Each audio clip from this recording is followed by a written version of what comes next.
Time now for our second Midday Forum, and joining us is technology expert Jason Peterson. And today we're going to be talking about the new phone updates. There's been quite a few changes. Yes, there has. So it's iOS 10. So for those that have iPhones and such, this has kind of been the latest evolution and such.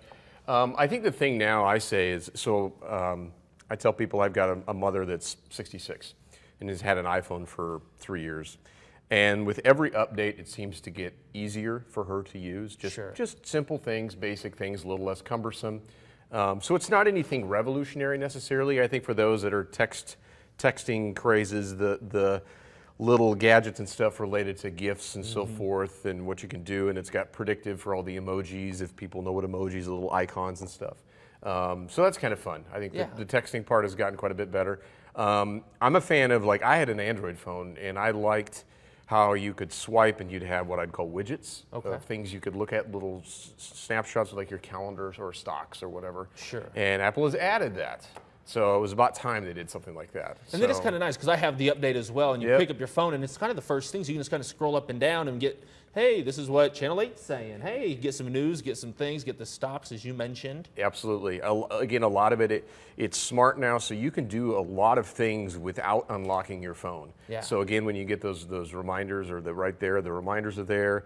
Your text messages are more interactive now, so links will be embedded with videos. You can play the videos inside of the text message. Just little stuff like that. That again, it's not like we're reinventing the wheel or something, but it's a nice change. And again, they've announced the new iPhones now, the iPhone 7. Ironically though, like, the buzz is not so much about that as it is next year is the 10th anniversary of the iPhone. So they have to plan something pretty big, right? So right now, like, they launched it, and it's pretty cool, and it's got all this, bells and whistles. It looks fairly similar to the iPhone 6. It's mostly glass. But yeah, the iPhone 8 actually is going to be that's the one to wait for. That's the one to wait for, and that'll be the 10th anniversary of the iPhone. And now for people who are maybe a little skeptical when it comes to, they get the updates, or it's like, I just learned the phone. If I start going through the hassle of updating and changes, now it's a whole new routine to kind of get familiar with. You say not that big of a deal. Well, what I say is, go ahead and go online. There's a million different good sites that would say, what are the changes that were made? Just search like, iOS 10 features.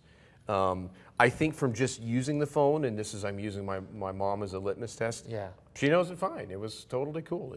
She had no problem with it at all. So I think from that standpoint, people that aren't like tech heads like myself, I'm not hearing any like negative feedbacks. It is important just from a security perspective. I'd say that's the biggest reason to just continue to update. It's just, hackers are always trying to come up with some way to get into a phone, and having the latest and greatest is probably a good thing. There you go. Definitely some good advice. Thank you, Jason. And we'll be right back. You're watching Channel 8 Eyewitness News Midday.